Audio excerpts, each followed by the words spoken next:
Hi, this is Rashid Malik IBA जेईएस्ट and 20 सितंबर को जो पीएसटी का पेपर हुआ है तो उसके अंदर मैथ का जो क्वेश्चन है उसके सॉल्यूशन की तरफ आ जाते हैं। इसमें सवाल नंबर पहला लिखा हुआ है कि कन्वर्ट 1000 नहीं 111 इनटू बाइनरी नंबर सिस्टम। तो डेसिमल हमारे पास गिवन है 111, उसको हमने बाइनरी नंबर सिस्टम में जो है ना कन्वर्ट करना है। तो बाइनरी नंबर सिस्टम के बारे में थोड़ा सा मैं बता दूं कि बाइनरी नंबर सिस्टम होता क्या है। बाइनरी नंबर सिस्टम जो है ना ये बेस 2 भी कहलाया जा सकता है। इसके अंदर बेस 2 होता है, यानी इसके अंदर दो नंबर यूज़ होते हैं, जीरोज़ एंड वंस। ठीक है, यानी हमारे पास जितने भी बाइनरी नंबर में नंबर्स आ जाएंगे वो जीरोज़ एंड वंस में आएंगे। और अगर हमें डेसिमल में, जैसे ये 111 है हमें गिवन है, इसको हमने बाइनरी में अगर कन्वर्ट करना है तो इसके बेस यानी इसका 2 है तो हम इसको 2 से डिवाइड करते जाएंगे। 2 से अगर आप इसको डिवाइड करेंगे तो आपका आंसर आ जाएगा 55 एंड रिमाइंडर बचेगा 1। तो आपने यहाँ पे रिमाइंडर साथ ही साथ लिखते जाना है। फिर 2 का टेबल आप 27 टाइम लगाएंगे, रिमाइंडर बचेगा 1। फिर 2 का टेबल जो है आप यहाँ पे 13 टाइम लगाएंगे, रिमाइंडर बचेगा 1। फिर 2 का टेबल जो है वो 6 टाइम, रिमाइंडर बचेगा 1। फिर 2 का टेबल जो है वो आपका 3 टाइम्स, रिमाइंडर 0। अच्छा, फिर अगेन 2 का टेबल जो है वो आपका 1 टाइम एंड रिमाइंडर जो है वो 0। तो आपका ये इस तरह आपने प्रोसेस करते जाना। उसके बाद फिर आपने नीचे से यहाँ से स्टार्ट करना है बाइनरी में चेंज करने के लिए। यानी ये 111 जो है वो डेसिमल है, इसको हमने बाइनरी में चेंज किया तो हमारे पास आ गया 1 1, फिर अगेन 0, फिर उसके बाद 4 दफ़ा 1 है तो यहाँ हमने 4 दफ़ा 1 दे दिया। ठीक है, और हमने यहाँ पे लिख भी दिया कि ये बाइनरी में हो गया। अच्छा, ये काफ़ी अच्छा खासा बड़ा नंबर आया है, 111 को हमने कन्वर्ट किया है। अच्छा, अगर हमारे पास ऐसे छोटे छोटे नंबर आते हैं तो फिर हम उसको, ये मैथमेटिकल वे है, इसका एक शॉर्टकट वे भी है, वो भी मैं बताता हूँ कि आप इसके अलावा एक शॉर्टकट वे से इस तरह के सवालों को कैसे सॉल्व कर सकते हैं। सबसे पहले तो ना आपको एक चार्ट याद होना चाहिए। ये है 1 और 1 का डबल होता है 2। आपने ये चार्ट याद रखना है कि चार्ट कैसे बनाते हैं। 1 का डबल है 2, फिर 2 का डबल है 4, फिर 8, फिर 16 एंड फिर 32 एंड फिर 64। ठीक है, पहले तो मैं आपको बताता हूँ कि ये 111 को आपने अगर कन्वर्ट करना हो मतलब इसमें बाइनरी में, तो फिर कैसे कर सकते हैं। सबसे पहले तो ना देखें, हमें 111 कन्वर्ट करना, मैंने 111 हमें चाहिए। तो 111 के क्या क्या इसमें से नंबर्स हम उठाएं जिससे 111 आ सकते हैं। लेट सपोज मैं 64 ले लेता हूँ, एक 32 ले लेता हूँ। 64 32, उसके बाद जो है आपके पास ये 16 जो है इसको हम स्किप करते हैं, ये ऐड कर लेते हैं, ये ऐड कर लेते हैं, ये ऐड कर लेते हैं और ये ऐड कर लेते हैं, 4 नंबर्स। तो ठीक है, आप इन सबको ऐड करेंगे, यानी ये 12 12 और 2 हो गया 14, 14 और 1 15, 15 और 32 हो गया आपका 47, 47 और 64 जो है आप मिला के लिखेंगे तो आपके पास हो जाएगा 111। यानी इन सब नंबर्स को हमने ऐड किया तो हमारे पास 111 आ गया। यानी हमने स्किप किया 16 को, जिस नंबर को हमने स्किप किया वहाँ पे आपने लिखना होगा 0। ठीक है, तो आपके पास 111 का जो बाइनरी बन गया वो बन गया 110, 4 दफ़ा 1 आपके पास। ठीक है, ये तो हमने पहले मैथमेटिकल वे से भी किया है। मैं आपको छोटा सा और एक मिसाल देता हूँ। लेट सपोज आपको कहा जाए कि 10 डेसिमल है, आप इसको बाइनरी में करके दिखाएं। एक तो आप ऐसे प्रोसेस कर सकते हैं। ठीक है, दूसरा इसका मेथड ये है कि ये चार्ट याद होना चाहिए। 10 आप कैसे बना सकते हैं, यानी एक आप 8 ले लें, एक 2 ले लें। 8 और 10 हो गया, 8 और 2 हो गया 10। अब आपने 4 और 1 का क्या करना है, 4 की जगह पर आपने 0 लगा देना, 1 की जगह पे 0 लगा देना। यानी आपके पास जो बाइनरी नंबर बन गया 10 का, जो बाइनरी बन गया वो बन गया 1010। ये हकीकत में ऐसा लग रहा है कि 1010 है, लेकिन ये 1010 नहीं है, इसकी असल वैल्यू 10 है। इसकी असल वैल्यू 10 है क्योंकि ये डेसिमल में और ये बाइनरी में है। चलें एक एग्जांपल और कर देता हूँ, क्योंकि क्या पता आपके पास इस तरह की टेस्ट में, जो अगली टेस्टें हो रही हैं, इस तरह के ही सवाल आ जाए, लेकिन शॉर्टकट वे में इसको कैसे किया जा सकता है। मिसाल के तौर पे आपके पास आ जाए कि 15, यानी 15 को आप इसको चेंज करके, एक तो आपका मेथड ये है कि आप इसको 2 से डिवाइड करते जाएँ और साथ ही साथ रिमाइंडर लिखते जाएँ। नंबर 1 शॉर्टकट वे ये कि आपने 15 लेना है तो आप एक 8 ले लें, एक 4 ले लें, ये हो गया 12। उसके बाद ये भी ले लें, 14 हो गया, 15 हो गया। मैं यानी कि आपने सारे नंबर्स ले लें। ठीक है, इट मीन्स 8 तक, 8 से पीछे चले जाएँ, ये सारे आ गए, यानी 15 का जो बनेगा वो 4 दफ़ा 1 बनेगा। ठीक है, अच्छा, जो नंबर हमें नहीं लेना होता ना तो उसकी जगह पे हम जो है 0 पुट करते हैं। लेकिन हमें यहाँ पे 15 बनाना था तो 8 भी लेना होगा, 4 भी लेना होगा, 12 फिर ये 2 भी ले लेते हैं, 14 फिर 1 भी ले लेते हैं, 15। यानी 15 को अगर हमने कन्वर्ट किया तो हमारे पास 4 दफ़ा 1 आ गया। तो मेन चीज़ हमारे पास ये चार्ट है, अगर आपको चार्ट याद है तो आप इसको बआसानी तरीके से कर सकते हैं, वरना मैथमेटिकल वे से आपको करना होगा। तो चलिए इसका दूसरा क्वेश्चन देख लेते हैं। दूसरे क्वेश्चन में देखें कि क्या लिखा है कि if the sum of 3 angles of quadrilaterals is 270 degree what will be the measure of 4th angle. तो क्वाड्रिलेटरल किससे कहते हैं, जो 4 साइडेड फिगर हो, यानी 4 साइडेड जिसकी 4 साइड्स हों। लेट सपोज मैंने एक मिसाल के तौर पर एक फिगर बनाई है, ये 4 साइड है इसकी, ये इसकी जो है ना 4 एंगल्स बना लिए हैं। अच्छा, कह रहा है कि इसका और इसका, इन तीन का जो सम है ना वो 270 डिग्री के बराबर है। तो बताइए यहाँ पे जो चौथी एंगल बन रही है उस एंगल का क्या होगा। तो सबसे पहले एक हमें बेसिक चीज़ मालूम होनी चाहिए कि क्वाड्रिलेटरल के अंदर टोटल जो एंगल्स होती हैं ना, वो सम ऑफ एंगल्स वो होती हैं 360 डिग्री के बराबर। अब हमें पहले से ही 3 मालूम है 270 डिग्री, ठीक है, हमें पहले से ही 270 मालूम है कि 3 की जो है ना वो 270 डिग्री है सब। तो हमें चौथी की क्या होगा, तो फिर आपने सिंपली 4th एंगल मालूम करने के लिए आपने 360 डिग्री में से 270 माइनस कर देना, क्योंकि 3 जो है वो 270 के बराबर है। तो चौथी आपके पास 360 में से 270 माइनस किया, आपके पास आ जाएगा 90 डिग्री, यानी 4th जो होगी वो 90 डिग्री की होगी, ठीक है। तो आगे चलते हैं। इसके बाद एक क्वेश्चन है 3rd, इसमें लिखा हुआ है कि the angle less than 90 degree, angle 90 degree से जो कम होती हैं उसको क्या कहते हैं, उसको हम कहते हैं एक्यूट एंगल्स, ठीक है। तो एंगल के बारे में थोड़ा सा और बता दूं, क्या पता आपकी टेस्ट में ये वाली ना आए, मुख्तलिफ आ जाए। ये टेस्ट काफ़ी सिंपल है, 20 सितंबर वाला टेस्ट काफ़ी सिंपल है, IBA काफ़ी मेहरबान हुआ है आप पे। तो इस टेस्ट के बाद देखते हैं कि आगे क्या आप लोगों का रिजल्ट आता है। तो 90 डिग्री से जो कम वाली एंगल्स होते हैं उसको कहते हैं हम एक्यूट एंगल्स, ठीक है। इस तरह की जितनी भी एंगल्स आ जाए ना, ये इस फॉर्मेट की, देखिए इसको हम कहते हैं कि ये शेप से ही पता चल रहा है कि ये एक्यूट एंगल्स हैं, क्योंकि 90 डिग्री से कम है। अच्छा, 90 डिग्री वाली के शेप्स इस तरह होते हैं, ठीक है। तो 90 डिग्री वाली को क्या कहते हैं, इसको हम कहते हैं राइट एंगल, ठीक है। जो 90 से कम वाली होती हैं उसको हम कहते हैं एक्यूट एंगल। लेट सपोज अगर आपसे पूछा जाए कि 90 से अबव जो डिग्री वाली होंगी उसे हम क्या कहते हैं, उसे हम कहते हैं ऑब्ट्यूज एंगल। लेट सपोज आपके पास आ जाए इस तरह के 120 डिग्री, ये कौन सी एंगल है, ऑब्ट्यूज एंगल है, क्योंकि 90 से अबव है। अगर मिसाल के तौर पे आपके पास ऐसे स्ट्रेट लाइन आ जाती है और 180 डिग्री यहाँ पे बन रही है, तो फिर ये हो गई स्ट्रेट एंगल, ठीक है। ये एंगल्स की कुछ किस्में हैं जो आपकी अगली टेस्टों में आ सकती हैं। अच्छा, उसके बाद आपके पास एक रिफ्लेक्स एंगल होती है, यानी आपकी 180 डिग्री से भी ऊपर चली जाए, 180 डिग्री से भी अबव हो, तो लेट लाइक दिस के 210 डिग्री है, तो ये इसको हम कहेंगे रिफ्लेक्स एंगल। 180 डिग्री से अबव एंड 270 से कम, तो उसको हम कहेंगे, सॉरी 270 से नहीं बल्कि 180 डिग्री से अबव वाली जो है ना वो रिफ्लेक्स एंगल कहलाती है। तो ये कुछ एंगल्स की किस्म है जो आपने याद रखनी है, क्या पता आपकी अगली टेस्टों में इस तरह के सवाल आ सकते हैं। लेकिन इसका सिर्फ जवाब ये है कि जो 90 डिग्री से कम होती हैं उसे हम कहते हैं एक्यूट एंगल, ठीक है। तो आगे चलते हैं, इसके बाद देखते हैं कि क्या क्वेश्चन है। क्वेश्चन नंबर 4 है, एंड क्वेश्चन नंबर 4 में लिया गया है कि 3 पीपल इन्वेस्ट जो है वो कितने कर रहे हैं, 10,500। रेशो भी हमें गिवन है कि 6:7:8। तो what will be the maximum amount in rupees. तो बताइए कि इनमें से मैक्सिमम अमाउंट किसका होगा। हमें पता है कि 8 रेशो वालों का ही अमाउंट मैक्सिमम होगा, लेकिन फिर भी मैं आपको 1 बाय 1 एक का निकाल के दिखाता हूँ। अगर आपने इसका निकालना है शेयर, तो फिर आप लिखेंगे 6 ऊपर, नीचे सम ऑफ रेशो होता है। सम ऑफ रेशो कैसे, 6 + 7 + 8 सम निकाल लेंगे, तो ये हो जाएगा 13 एंड 21, ठीक है। तो आपके पास यहाँ पे sum of ratio and multiply by investment कितनी है, 10,500। अच्छा, मैं फार्मूले का थोड़ा सा बता दूँ, ये मैं डायरेक्ट कर रहा हूँ। शेयर जब भी निकाला जाता है, जिसका भी शेयर निकाला जाता है, तो उसका रेशो ऊपर लिखा जाता है, नीचे सम ऑफ रेशो होता है, और मल्टीप्लाई बाय यहाँ पे टोटल अमाउंट इन्वेस्टमेंट, या अगर आपके पास प्रॉफिट वगैरह होता है तो उसको हम यहाँ पे लिखते हैं, लेकिन यहाँ पे इन्वेस्टमेंट है तो हमने इन्वेस्टमेंट मल्टीप्लाई की है। लेट सपोज मतलब इसकी भी सारों की ले लेते हैं, उसके बाद फिर हम जो है इसको सॉल्व भी कर लेते हैं। शेयर अगर हमने इसका निकालना है तो 7 ऊपर, उसके बाद नीचे सम ऑफ रेशो 21 एंड 10,500 लिखेंगे आप यहाँ पे।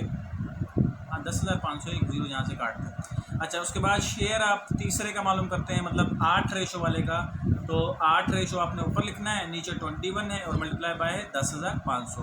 तो 10,500 पे ना ये 21 का टेबल 5 दफ़ा लग रहा है, ये 2 जीरो यहाँ पे लगा लेंगे, यानी ये 5 दफ़ा 500 दफ़ा लग रहा है, ठीक है। यहाँ पे भी आप लिख लें 500 दफ़ा। अब आप इसको इससे मल्टीप्लाई करेंगे तो ये हो जाएगा 3000, ये हो जाएगा 3500 और ये हो जाएगा 4000। तो देखें मैक्सिमम जो इन्वेस्टमेंट हुई ना वो 8 रेशो वालों की हुई 4000। अच्छा, अगर आप अपना क्वेश्चन वेरीफाई करना चाहते हैं कि आपने सही निकाले हैं आंसर या नहीं सही निकाले, तो आप इसको यूँ लाइन लगा के आप इसको ऐड करेंगे तो ये 10,500 हो जाएगा।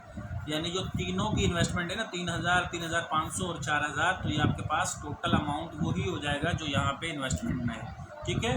और अब हम आते हैं अगले सवाल की जानिब। क्वेश्चन नंबर 5 में देखें, कंटिन्यूड रेशो का एक सवाल है।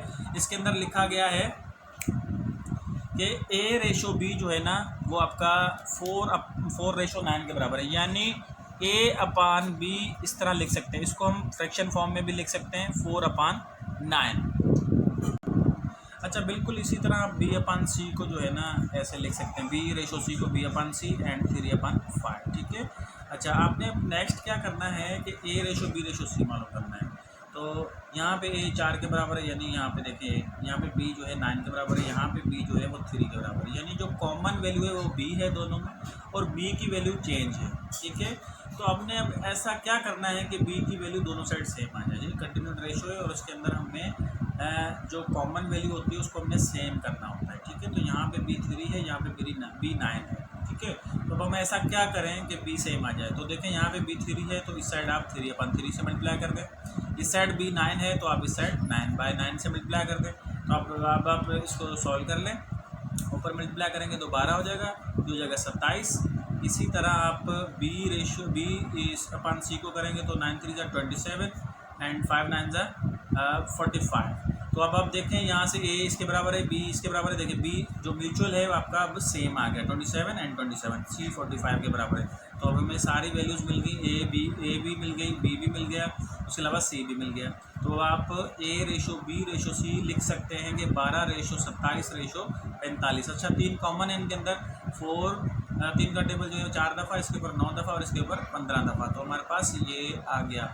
अच्छा, ये एक मेथड है। अगर मेरे पास ये सवाल आ जाता तो मैं इसको इस मेथड से नहीं करता, वैसे ये मेथड भी राइट है। अच्छा, उसके अलावा एक लाइनिंग वाला मेथड है, मैं उसको प्रेफर करता हूँ। अगर आपको जो समझ में आए तो आप उस मेथड को फॉलो कीजिए। अच्छा, जब इस तरह की कंटिन्यूड रेशो आपने मालूम करना है ना तो आपने हेडिंग लगा लेनी है A/B/C। अब आप देखें पहली कंडीशन में लिखा है कि A/B जो है ना वो 4/9 के है। अच्छा, उसके बाद B/C जो है वो फिर 3 एंड 5 के। अब आप यहाँ से लेंगे लाइन लगा लेंगे, लाइन लगाने के बाद फिर ये इसके साथ मल्टीप्लाई होगा, ये इसके साथ, जो जिसके नीचे वो उसके साथ। अब आप मल्टीप्लाई कर लें, 4 3 = 12, रेशो 9 3 = 27 एंड 9 5 = 45। कॉमन ले लेंगे तो फिर ये 4/9/50, ठीक है, 3 कॉमन ले लिया। अच्छा, ये मेथड उसके ऊपर अप्लाई होगा जब भी हमारे पास B कॉमन आएगा। जैसे कि यहाँ पे देखें ना B कॉमन है दोनों के अंदर, हमें जो गिवन डेटा है उसके अंदर B कॉमन है, तो ये वाला फॉर्मेट जब भी आप लगाएंगे, कब लगाएंगे, जब भी आपके पास B कॉमन होगा। अच्छा, मिसाल के तौर पे अगर आपके पास A कॉमन आ जाए या C कॉमन आ जाए फिर क्या होगा, ये एक डिस्कस होगा, बहुत लंबा प्रोसेस हो जाएगा। तो मैं सिर्फ पेपर सॉल्व करवा रहा हूँ। अगर आपको इसके ऊपर मुकम्मल वीडियोस देखनी हो, ये अपना टॉपिक क्लियर करना है तो मैं लिंक डिस्क्रिप्शन में दे दूँगा, वहाँ से आप इसको चेक कर सकते हैं। मेरा इसके ऊपर कंप्लीट एक क्लास बना हुआ है और उसके ऊपर मेरा लेक्चर है, तो आप वहाँ से देख सकते हैं कि A कॉमन होगा तो फिर कैसे करेंगे, B कॉमन होगा तो फिर कैसे करेंगे, C कॉमन होगा तो फिर कैसे करेंगे। तो चलिए चलते हैं आगे क्वेश्चन नंबर 6 की जानिब। तो क्वेश्चन नंबर 6 में लिखा हुआ है कि find the value of x + y whole square, जबकि x जो है वो xy जो है वो -3 के बराबर है, x² y² प्लस जो है वो 10 के बराबर है। तो सबसे पहले ना ये एक फार्मूला है अलजेब्रा के, और ये JEST की टेस्ट में आ रहे थे और इसमें भी आ रहे हैं, तो आपको याद रखने होंगे मेन फार्मूलाज। लेकिन यहाँ पे जो है ना a + b होल स्क्वायर के ऊपर यूज़ हो रहा है। ये a + b होल स्क्वायर जो है ना वो बराबर होता है a² + 2ab + b², ठीक है। तो यही चीज़ x + y होल स्क्वायर जो है ना वो किसके बराबर होता है, x² + 2xy + y²।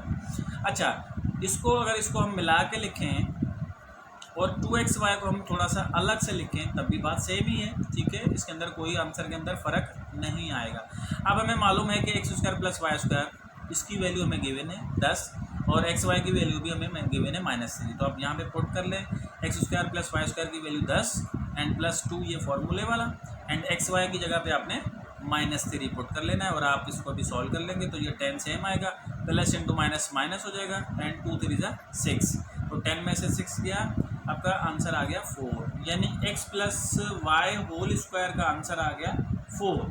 तो चलिए आगे देखते हैं। क्वेश्चन नंबर 7 है और 7 में लिखा है कि अली और मारिया ने इन्वेस्ट किया एक बिजनेस के अंदर 80,000 और 1,20,000।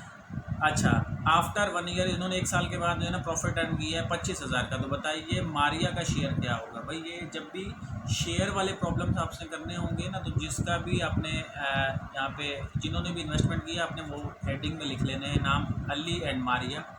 अच्छा, पैसे आपने लिख लेने हैं, ये इसने कितने इन्वेस्ट किए हैं 80,000 और उसके अलावा 1,20,000 इसने इन्वेस्टमेंट किया है। अच्छा भाई, अब आपने नेक्स्ट प्रोसेस क्या करना है, ये पैसे लिखने के बाद फिर आपने कॉमन ले लेना है कि यहाँ से ना 4 जीरो इसके अंदर भी हैं, इसके अंदर भी 4 जीरो, 4 कट गए तो फिर 8 और 12 बचा। आप मज़ीद इसके ऊपर टेबल लगा सकते हैं, 4 का टेबल इसके ऊपर 2 टाइम्स एंड इसके ऊपर 3 टाइम्स, ठीक है। अच्छा, सम ऑफ रेशो जो है वो किसके बराबर जो होगा, यहाँ पे 2 + 3 जो है वो 5 के बराबर होगा। अच्छा भाई, शेयर ऑफ अगर हमें मारिया का निकालना हो तो शेयर ऑफ मारिया का निकालना यानी मारिया का जो रेशो है ना वो ऊपर लिखना है, नीचे सम ऑफ रेशो आएगा यानी सम ऑफ रेशो है 5 एंड पैसे जो इनको बच रहे हैं प्रॉफिट वो बच रहा है 25,000। तो आपने यहाँ पे 25,000 से मल्टीप्लाई करना है, ये शेयर का फॉर्मूला है, ठीक है।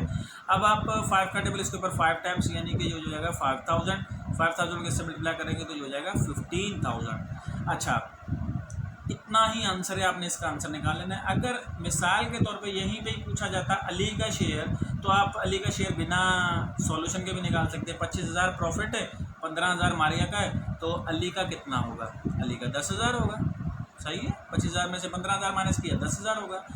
अगर आप इसको मैथमेटिकल वे से निकालना चाहते हैं और वो पूछता ही हमसे अली का शेयर, तो फिर आप अली का शेयर ऐसे निकालते हैं, अली का शेयर यानी अली का रेशो आपने ऊपर लिखना है, फिर नीचे total ratio sum of ratio और यहाँ पे पैसे कितने हैं 25,000, तो 25,000 ये 5 का टेबल इसके ऊपर 5 दफ़ा और इसको इससे मल्टीप्लाई कर दिया तो ये आपके पास हो गया 10,000, ठीक है। तो आप मैथमेटिकल वे से भी इसको कर सकते हैं और वैसे भी कर सकते थे अली का शेयर, ठीक है। तो ये शेयर वाले क्वेश्चन को आपने अच्छे से पढ़ना है क्योंकि ये आपके पास आ ही रहे हैं मुख्तलिफ टेस्ट में और ये JST की टेस्ट में भी आए थे सवाल। अच्छा, नेक्स्ट चलते हैं, हमारे पास क्वेश्चन नंबर 8 है। ये बाइनरी में हमारे पास गिवन है, इसको हमने डेसिमल में कन्वर्ट करना है। जो पहले एक सवाल आया था वो ऑलरेडी डेसिमल में था, उसको हमने बाइनरी में चेंज किया था। तो भाई इसके अंदर क्या होगा, इस तरह के सवाल आपको मैं बुक वाले मेथड से भी बताता हूँ, फिर शॉर्टकट मेथड भी है उससे भी बताता हूँ। पहले तो मैं आपको बुक वाला मेथड बता दूँ कि यहाँ पे है 4 नंबर से, मतलब 5 नंबर से, तो आप पाँचों नंबर यहाँ पे ना ऐसे लिख लेंगे 1 1 0 है, फिर 1 है, फिर 1 है। लिखने के बाद आपने ना बाइनरी, मतलब ये बाइनरी है, डेसिमल में कन्वर्ट करना है तो आपने 2 से यहाँ पे मल्टीप्लाई करते जाना है क्योंकि बाइनरी में है ना, तो 2 से आपने मल्टीप्लाई करते जाना है और बीच में प्लस प्लस भी देते जाना है। ये सीक्वेंस होने के बाद राइट साइड से अपने पावर देना शुरू करना है, 0 इसके ऊपर 1 इसके ऊपर 2 इसके ऊपर 3 यानी इसके ऊपर 4, ठीक है। 2 पावर 0 यानी कि 1 मल्टीप्लाई बाय 1 हो जाएगा। यहाँ पे 2 पावर 1 यानी कि 2 मल्टीप्लाई बाय 1, यहाँ पे 2 2 4 हो जाएगा लेकिन 4 0 से मल्टीप्लाई होगा। फिर यहाँ पे 2 2 4 4 2 8 1 से मल्टीप्लाई होगा। यहाँ पे 2 पावर 4 है यानी 2 2 4 4 2 8 एंड 8 2 16, ठीक है। अब आप इसको सॉल्व मज़ीद कर लेंगे, यहाँ पे 16 हो जाएगा, यहाँ पे 8 हो जाएगा, यहाँ पे 0 हो जाएगा, यहाँ पे जो है 2 हो जाएगा, यहाँ पे 1 हो जाएगा। आप इसको ऐड कर लें, ये हो गया 24 24 और 2 26 और 1 27, यानी कि ये जो है 1 1 0 1 1 ये 27 के बराबर है। अच्छा भाई, ये एक लंबा चौड़ा प्रोसेस है, ये जिसको आता है प्रैक्टिस से तो अच्छी बात है, नहीं आता तो इसका शॉर्टकट वे है। वो कौन सा वे है मैं बता देता हूँ आपको। भाई वही चीज़ कि आपने चार्ट याद रखना है, 1 का डबल 2, 2 का डबल 4, 4 का डबल 8, 8 का डबल 16 एंड 32, ठीक है। इतना बहुत है चार्ट, इससे आगे भी चल सकता है लेकिन हमारा काम इस पर हो जाएगा। हमें ये जो 1 1 0 1 1 है ना, आप पुट करते जाए यहाँ से राइट साइड से 1, फिर उसके बाद 1, उसके बाद क्या है 0, उसके बाद क्या है 1, उसके बाद क्या है 1। अच्छा, जिनके ऊपर 1 आया है वो आपने ऐड कर लेना है। जिनके ऊपर 0 आया है उसको आपने छोड़ देना नंबर, यानी कि आपने 8 और 16 और 8 को ऐड कर लेना है 24, इसको छोड़ देना क्योंकि इसके साथ 0 है ना, तो फिर इसको आपने छोड़ देना है, ठीक है। फिर आपने 24 के अंदर 2 ऐड कर दे 26, 26 के अंदर 1 ऐड कर दे तो आपके पास हो जाएगा 27, यानी कि आपके पास जो है 11011 जो है वो 27 के बराबर आया, बिना किसी लंबे चौड़े प्रोसेस के। आपने देखें विद इन 10 to 15 सेकंड आपने इसका आंसर निकाल लिया। अब मैं एक और सवाल बता देता हूँ, उसके बाद नेक्स्ट पे आ जाते हैं। लेट सपोज ये आपके पास इस तरह आ जाए 1011, आपसे पूछा जाए ये किसके बराबर है, तो आपने ना यहाँ से पुटिंग करना शुरू होना, ये 1, उसके बाद ये वाला 1, उसके बाद ये यहाँ पे 0 दे दें, उसके बाद ये फिर 1, यानी कि जिस पे 0 आया उस नंबर को आपने स्किप कर देना है, बाकी नंबर को ले लेना है। यानी ये 8 है, ये 2 है 10 और ये हो गया 11, यानी 1011 जो है ना वो 11 के बराबर है। ये बाइनरी में इसको डेसिमल में कन्वर्ट किया। तो मेन हमारे पास पॉइंट क्या हुआ कि ये वाला चार्ट आपको अच्छे से याद होना चाहिए, तो आप with in 15 second finger tips पे भी ये वाले सवाल सॉल्व कर सकते हैं। अदरवाइज आपको मैंने बुक का मेथड भी बताया है। तो चलिए चलते हैं आगे। क्वेश्चन नंबर 9 में लिखा हुआ है कि 50 - 75 डिवाइड बाई 5। तो ये बिल्कुल ही आसान है। इस तरह आपने पहले डिवीजन जो है करनी है। इस तरह जब आपके पास आ जाए तो डिमास का कायदा होता है। डिमास के कायदे में सबसे पहले आपने डिवीजन, फिर उसके बाद मल्टीप्लिकेशन, फिर उसके बाद एडिशन, फिर सब्ट्रैक्शन। तो यहाँ पे तो हैं ही टोटल 2, डिवीजन एंड सब्ट्रैक्शन। तो पहले आपने डिवीजन करना है, यानी इसको टेबल लगा लेना है, यानी 5 का टेबल 75 के ऊपर 15 टाइम लग जाएगा, ठीक है। तो 50 माइनस 15 हो जाएगा। 50 में से 15 गए तो आपके पास 35, यानी आंसर 35 आएगा। बिल्कुल ही सिंपल है, इसके अंदर कोई जो है ट्रिक नहीं थी। अच्छा, उसके बाद ये है कि आर्क। तो आर्क किसे कहते हैं? सर्किल के छोटे से टुकड़े को आर्क कहा जाता है, ठीक है। मिसाल मैं देता हूँ, आपके पास ये एक लाइन है, ठीक है। अब लाइन में से अगर छोटा सा टुकड़ा आप लेते हैं, मैं मिसाल आपको देता हूँ इस तरह, ठीक है। तो इसको हम लाइन सेगमेंट कहते हैं, ठीक है, लाइन सेगमेंट, यानी अगर सिंधी में कहा जाए तो लीक टुकर, ठीक है। इसी तरह आर्क जो है उसे कहते हैं कि ये है सर्किल। अब सर्किल के अंदर आप अगर छोटा सा टुकड़ा यहाँ से यहाँ तक लेना चाहते हैं तो इसको हम कहेंगे आर्क, ठीक है। तो आर्क बेसिकली है क्या? पोर्शन है सर्किल के, छोटा सा पोर्शन है, उसको आर्क कहते हैं। अच्छा, आपके पास ये है आज की टेस्ट में, 20 सितंबर की टेस्ट में ये आया है। आपके पास मुख्तलिफ आ सकते हैं। मैं मिसाल दे देता हूँ कि ये है, आपसे ये पूछा जा सकता है यहाँ से लेकर यहाँ तक जो लाइन है इसको क्या कहा जाता है? इसको रेडियस कहा जाता है। यानी कि सेंटर से लेके इस पॉइंट तक जो है इसको रेडियस कहा जाता है। आर से इसको जो है ना शो करते हैं। अच्छा, यही लाइन अगर यहाँ से क्रॉस होके यहाँ तक आ जाए तो फिर इसको हम कहते हैं डायामीटर। और डायामीटर जो है ना 2 रेडियस के बराबर होता है। ये भी रेडियस है, ये भी रेडियस है, यानी r + r = 2r। यानी रेडियस, डायामीटर जो है वो डबल होता है रेडियस का। लेट सपोज है आपके पास ऐसा कोई सवाल आ जाए, बताइए कि रेडियस जो है ना वो 2 सेंटीमीटर है, तो बताइए डायमीटर कितना होगा? आपको पता है कि डायमीटर जो है ना वो 2 रेडियस के बराबर होता है। यानी अगर रेडियस हमारे पास है 2 तो डायमीटर हमारे पास होगा 2 × 2 = 4, ठीक है। तो इस तरह के छोटे छोटे सवाल आपकी पीएसटी की टेस्ट में आ सकते हैं। तो यहाँ पे बहरहाल हमारे पास आर्क आया था और मैंने आर्क के बारे में आपको बता दिया। अच्छा, उसके अलावा एक और थोड़ी सी चीज़ आपको बता दूं कि अगर ये सर्किल है और ये सर्कुलर पूरा पोर्शन आपके पास ऐसे आ जाता है तो फिर इसको क्या कहेंगे? लेट सपोज ये एक सर्कुलर पोर्शन है, यानी ऐसे और ऐसे। अब ये और ये तो लाइन है आर्क, लेकिन ये ऐसे सर्कुलर पोर्शन को फिर क्या कहते हैं? इस पोर्शन को कहते हैं सेक्टर, ठीक है। इस पोर्शन को सेक्टर कहते हैं। और अगर ये वाली लाइन आ जाए सिंपली ऐसे तो फिर इसको हम आर्क कहते हैं, ठीक है। तो ये चीज़ें याद रखनी है, क्या पता अगली टेस्टों में इस तरह के सवाल आ जाएं। तो आगे चलते हैं भाई। सिंपल सवाल आया कि एलसीएम मालूम करें 10, 16 और 20 का। तो इसके 2 मेथड्स हैं, आप कोई सा भी मेथड कर सकते हैं, लेकिन ये बेस्ट मेथड है एलसीएम सिंपल निकालने का। ये डिवीजन मेथड कहलाता है। 10, 16 एंड 20 इसका प्राइम फैक्टराइजेशन मेथड भी है, लेकिन उसको आप छोड़ दें, आप इस मेथड को करें, ठीक है। तो यहाँ पे सिंपली 2 का table 5 time, 8 time and 10 time. फिर 2 का टेबल जो है इसके ऊपर नहीं लगेगा, इसके ऊपर 4 टाइम, इसके ऊपर 5 टाइम। अगेन 2 का टेबल जब तक 2 का लगता रहेगा लगाते रहेंगे, ठीक है। फिर 2 का टेबल 1 टाइम एंड फिर 5 का टेबल 1, 1, 1। तो आपके पास एलसीएम क्या निकलेगा? जो भी फैक्टर आए उसको आपने सिंपली मल्टीप्लाई करना है। 2 × 2 मल्टीप्लाई बाई 2 मल्टीप्लाई बाई 2। अच्छा, 4 दफ़ा 2 है, उसके बाद फिर 5 है। आप इसको मल्टीप्लाई कर लेंगे, 2 × 2 = 4, 4 टू ज़ा 8, 8 टू ज़ा 16 एंड 16 को आप 5 से मल्टीप्लाई कर लेंगे तो आपके पास 80 आ जाएगा। यानी हमारे पास इनका एलसीएम जो है 10, 16 एंड 20 का 80 आ गया। तो इस तरह का भी क्वेश्चन बीएसटी में आया हुआ है 20 सितंबर वाली टेस्ट में। तो आगे चलते हैं, हमारे पास क्वेश्चन नंबर देखते हैं 12 में क्या है। क्वेश्चन नंबर 12 में लिखा हुआ है कि x की वैल्यू फाइंड करें जबकि x माइनस 3 जो है वो 10 के बराबर है। ठीक है, तो जब भी ऐसे इक्वेशन को सॉल्व किया जाता है तो x माइनस 3 इजिकल टू 10। ठीक है, x की वैल्यू फाइंड करनी है तो ये 3 को आप राइट साइड पे लेके जाएंगे, ये इस साइड पे नेगेटिव है तो उस साइड जाके ये पॉजिटिव हो जाएगा, यानी x की वैल्यू हो जाएगी आपकी 10 प्लस 3। देन x की वैल्यू आपके पास हो गई 30। ठीक है, तो इस तरह इसको सॉल्व करेंगे।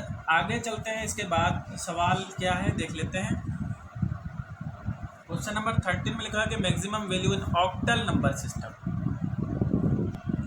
अच्छा, ऑक्टल नंबर सिस्टम में यहाँ पे पूछा है कि मैक्सिमम नंबर क्या है, तो इसका थोड़ा सा मैं आपको जो है बेसिक कॉन्सेप्ट दे दूँ कि एक होता है बाइनरी नंबर सिस्टम, एक होता है बेस 5, ठीक है, एक होता है बेस 8, ठीक है।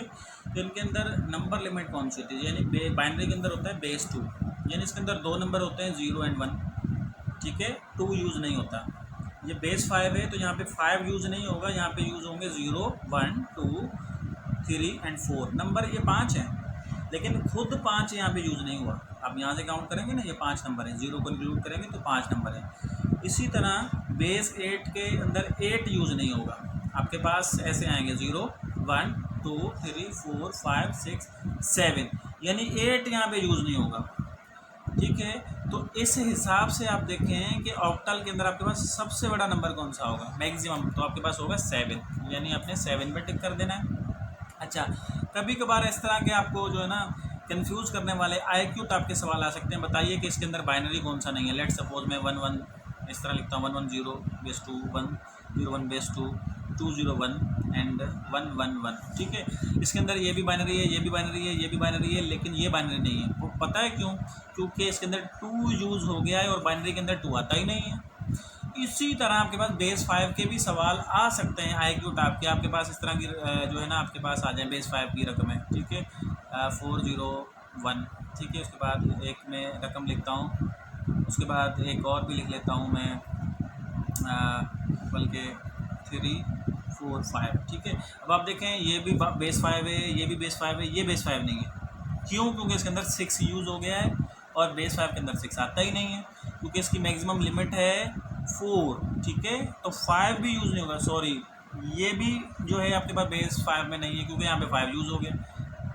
ये सिर्फ बेस 5 है, ये भी बेस 5 नहीं है, ये भी बेस 5 नहीं है, क्योंकि बेस 5 के अंदर 5 यूज़ नहीं होता। इसकी मैक्सिमम लिमिट होती है 4, यानी इसके जितने भी नंबर आएंगे ना वो इस तरह आएंगे, ठीक है, 3 4 1, यानी इसके अंदर 5 या 5 से अबव यूज़ ही नहीं होगा। ठीक है, ये IQ लेवल के सवाल हैं, आ सकते हैं आपके भी टेस्टों में, ठीक है। तो इसी तरह बेस ऑक्टल के भी बता रहा हूँ कि इसकी भी मैक्सिमम लिमिट 7 है, 7 से अबव अगर आ गया ना तो वो आपका ऑक्टल नंबर में नहीं होगा। मिसाल मैं लिख देता हूँ इसके भी 6 5 7 एंड 4 5 3 एंड उसके बाद यहाँ पे मैं लिख देता हूँ 7 8 9 एंड उसके बाद 5 6 3, ठीक है। आपसे पूछा जाए कि इसके अंदर ऑक्टल कौन सा नहीं है, तो ये ऑक्टल नहीं है। पता है क्यों? क्योंकि यहाँ पे 9 यूज़ हुआ है, यहाँ पे 8 यूज़ हुआ है और उसके अलावा यहाँ पे बेस 8 8 दिया होना चाहिए। फिर आपको ये कंफ्यूज करेगा कि ऑक्टल कौन सा नहीं है, क्योंकि इसके अंदर ऑक्टल की जो मैक्सिमम लिमिट है वो 7 है, यानी ऑक्टल में जितने भी नंबर आएंगे ना वो ये वाले होंगे। इसके अंदर 8 और 9 यूज़ ही नहीं होगा। तो उम्मीद करता हूँ कि ये कॉन्सेप्ट आपको समझ में आया होगा, ठीक है। तो आगे चलते हैं भाई, यहाँ पे अभी सवाल आया कि स्मॉलेस्ट नंबर नेचुरल नंबर। तो नेचुरल नंबर कहते हैं किसे हैं भाई? नेचुरल नंबर उसे कहते हैं जो 1 से स्टार्ट हो, यानी 1 2 3 4 5 इस तरह डैश डैश चलते जाएँ, तो इसका स्मॉलेस्ट नंबर आपके पास होगा 1, ठीक है। अच्छा, ये पास पेपर में हमारे पास इस तरह का एक सवाल आया था, मैं आपको बता दूं कि किस तरह का एक दफ़ा सवाल हमारे पास एक दूसरी टेस्ट में, ये तो टीचिंग जॉब है, लेकिन एक FPSC की टेस्ट में हमारे सामने एक ऐसा सवाल आया था कि स्मॉलेस्ट जो है ना वो 2 डिजिट नंबर और उसको ऐड कर लें किसमें? लार्जेस्ट 2 डिजिट नंबर में। तो बताइए उसका आंसर क्या होगा?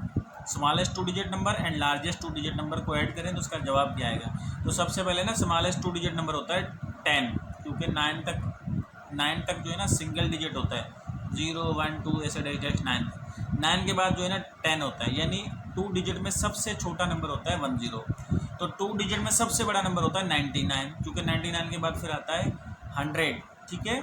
तो अब ये 2 डिजिट का छोटा, ये 2 डिजिट का बड़ा, तो आप इसको ऐड कर लेंगे तो आपके पास आंसर आ जाएगा 109 यानी 109, ठीक है। एक इस तरह का सवाल हमें फेडरल पब्लिक सर्विस कमीशन की टेस्ट में हमने देखा था।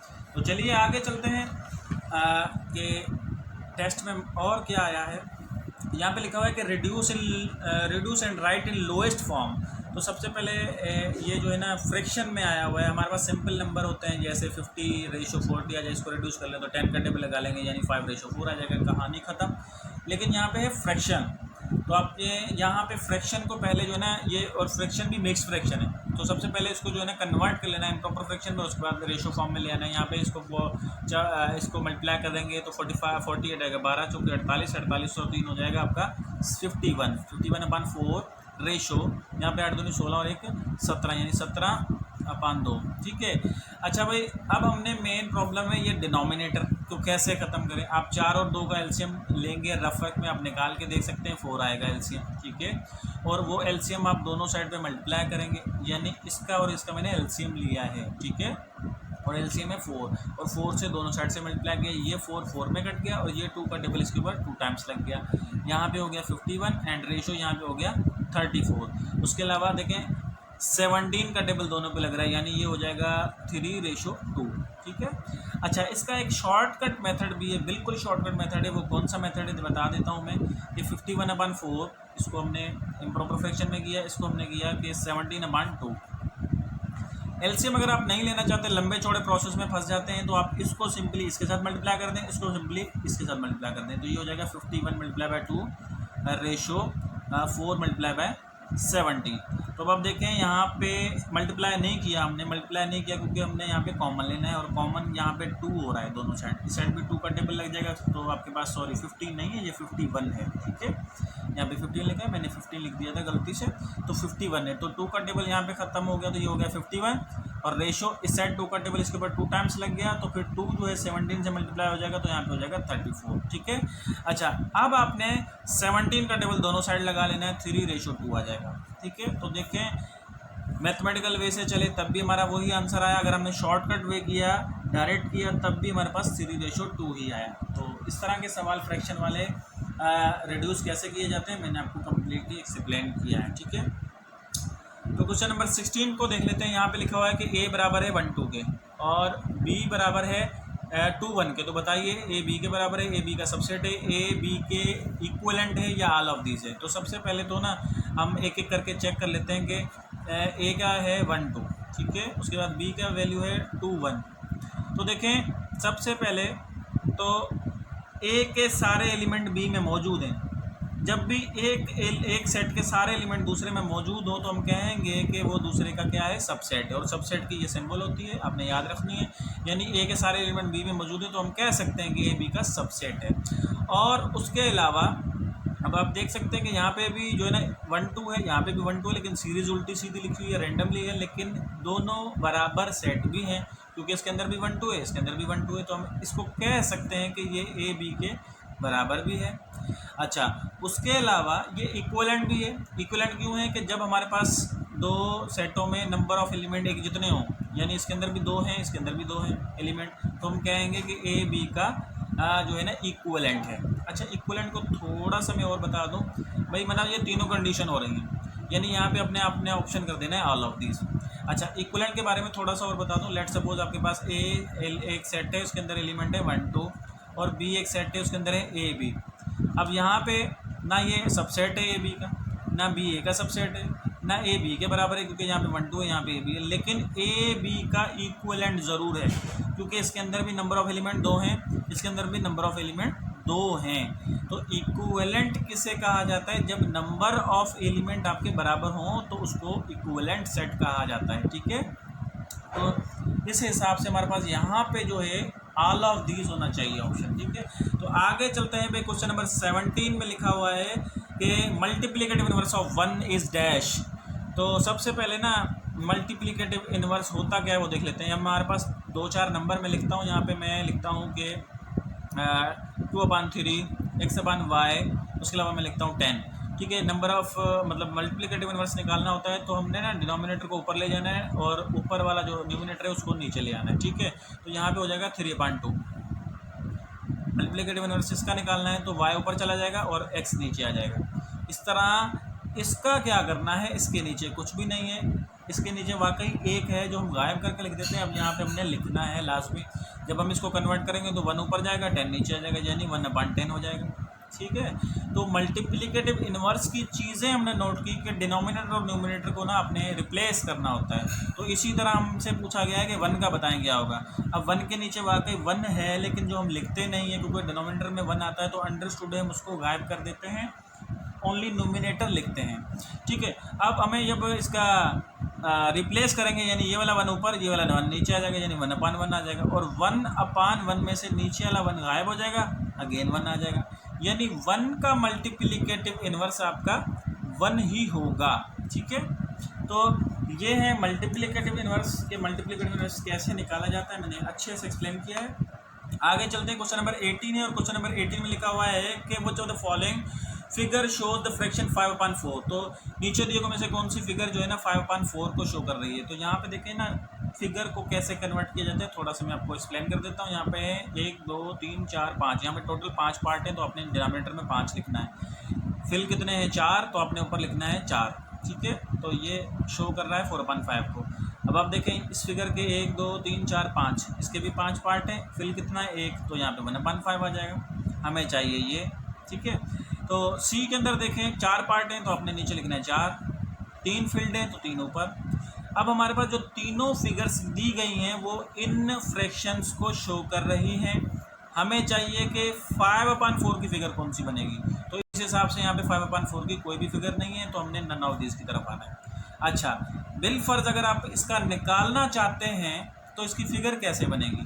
फिगर ऐसे बनेगी, तो देखें इसका मतलब ये है कि आपने किसी तस्वीर के 4 पार्ट बनाने हैं, मैंने 4 पार्ट बना लिए और 5 भरने हैं। इन्हीं 4 पार्ट बना के 5 मैं कैसे फिल कर सकता हूँ, ये हो ही नहीं सकता। यानी कि इम्प्रॉपर फ्रैक्शन की जो फिगर है वो बन ही नहीं सकती। अगर आप इम्प्रॉपर फ्रैक्शन की तस्वीर बनाना चाहते हैं तो इसको आपने मिक्स्ड फ्रैक्शन में कन्वर्ट करना होगा। यानी 5/4 है, इसको आप पहले मिक्स्ड फ्रैक्शन में कन्वर्ट करेंगे, ये हो जाएगा 1/4। यानी अब आप इसकी फिगर बनाएंगे, ये फुली फिल कर देंगे एक फिगर क्योंकि 1 होल है, और दूसरी फिगर के आपने बनाने हैं 4 पार्ट। 4 पार्ट में से आपने एक करना है फिल, यानी इसकी फिगर आप बनाना चाहते हैं तो पहले मतलब इस इम्प्रॉपर फ्रैक्शन की बनाना चाहते हैं तो पहले आपने कन्वर्ट करना है मिक्स्ड में, उसके बाद आपने बनानी है फिगर। ठीक है, अच्छा ये मैंने सर्किल में बनाई है, आप इसकी फिगर मुख्तलिफ बना सकते हैं। ऐसे एक चौरस है, इसको आप फिल कर लें, उसके बाद दूसरा एक स्क्वायर बना लें, उसकी 4 पार्ट्स बना लें, एक फिल कर दें। ठीक है, तो इस तरह इसके जो है फिगर बनाते हैं। इम्प्रॉपर फ्रैक्शन की कभी भी फिगर नहीं बनेगी, उसको हमें कन्वर्ट करना होगा मिक्स्ड में, उसके बाद इसकी फिगर बनाएंगे। तो चलते हैं आगे, क्वेश्चन नंबर 19 में लिखा हुआ है कि एसोसिएटिव प्रॉपर्टी जो है ना यहाँ पे नीचे दिए गए में से कौन सी शो कर रही है। तो यहाँ पे देखें एसोसिएटिव प्रॉपर्टी उसे कहते हैं जब 3 नंबर आपके पास आ जाएं और सेम जो है आपके पास सिंबल आ जाए। तो यहाँ पे देखें ये 2 नंबर ये कम्यूटेटिव है, ये भी एसोसिएटिव नज़र आ रही है एसोसिएटिव टाइप, लेकिन एसोसिएटिव नहीं है क्योंकि एसोसिएटिव के अंदर ना एक सिंबल होती है। यहाँ पे देखें ज़र्ब भी है और मतलब मल्टीप्लिकेशन भी है, एडिशन भी है, मल्टीप्लिकेशन भी है, एडिशन भी है, यानी ये डिस्ट्रीब्यूटिव प्रॉपर्टी है, ये कम्यूटेटिव प्रॉपर्टी है।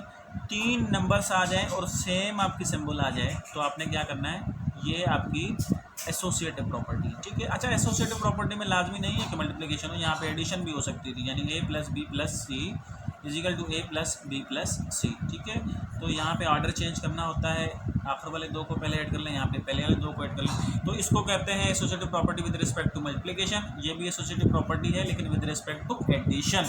ठीक है, तो इस तरह का सवाल 2018 की टेस्टों में भी आया था कि बताइए डिस्ट्रीब्यूटिव प्रॉपर्टी कौन सी है, और इस दफ़ा आया है कि एसोसिएटिव प्रॉपर्टी कौन सी है। तो लास्ट क्वेश्चन है आज का कि आज की टेस्ट में जो लास्ट क्वेश्चन आया 20 सितंबर की टेस्ट में, एक एक्सप्रेशन है 2 डिवाइड बाय 3x। तो बताइए इसके अंदर नंबर ऑफ टर्म्स कितने हैं। हमें नज़र इसे आ रहा है कि इसके 2 टर्म्स हैं, लेकिन 2 टर्म इसके नहीं हैं। क्यों नहीं है? नंबर ऑफ टर्म किसी भी एक्सप्रेशन के अंदर ना प्लस एंड माइनस से पता चलता है।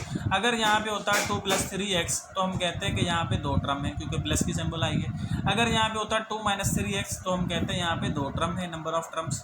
अगर यहाँ पे आता है 2 × 3x तो ये 2 टर्म नहीं है। अब आप इसको मल्टीप्लाई कर लेंगे तो ये हो जाएगा 2 × 3 = 6x, तो ये 1 टर्म हो गया। अच्छा, अगर हमारे पास आता है 2 / 3x तो भी ये 1 टर्म है। अब वो कैसे? ये 2 / 3 है तो इसको हम फ्रैक्शन फॉर्म में 2 / 3 को फ्रैक्शन फॉर्म में यूँ लिख सकते हैं 2/3, और ये x, यानी ये 2/3 बन गया। और 2/3 इज़ अ कोएफिशिएंट, और कोएफिशिएंट किसका है? x का। अब आपको नज़र ये आ रहा होगा कि ये कांस्टेंट है, लेकिन ये कांस्टेंट नहीं है। आप इसको अगर फ्रैक्शन फॉर्म में कन्वर्ट करना चाहें तो ये हो जाएगा 2/3 और x आपका यहाँ पे आ जाएगा। यानी कि ये असल में 2/3 था, जो कि कोएफिशिएंट है किसका? वेरिएबल x का। तो यहाँ पे नंबर ऑफ टर्म्स जब भी आपने किसी भी एक्सप्रेशन के मालूम करने होते हैं तो नंबर ऑफ टर्म्स के अंदर प्लस या माइनस देखना होता है। अगर इसके अलावा कोई सिंबल आ गई है तो फिर आपने इसको अलग अलग तस्वर नहीं करना, ये एक ही टर्म होगा। यानी ये भी 1 टर्म है। अगर ये 2 × 3x हो तो भी ये 1 टर्म होगा, ठीक है। अगर ये 2 + 3x होता फिर हम कहते हैं ये 2 टर्म है, ठीक है। तो ये था 20 सितंबर का मैथ का क्वेश्चन जो टेस्ट PST के हुआ है। तो मैं उम्मीद करता हूँ कि आपको ये एक्सप्लेनेशन मेरी सारी समझ में आई होगी। फिर भी अगर आपको कोई डिफ़िकल्टी हो तो आप कमेंट सेक्शन में मुझसे पूछ सकते हैं। और अगर जिस किसी ने भी मेरा चैनल लाइक नहीं किया, सब्सक्राइब नहीं किया, तो प्लीज़ लाइक करें, शेयर करें, सब्सक्राइब करें, ताकि मेरी हर आने वाली वीडियो आपको लोगों को बआसानी तरीके से मिल सके। Thank you. अल्लाह हाफिज़।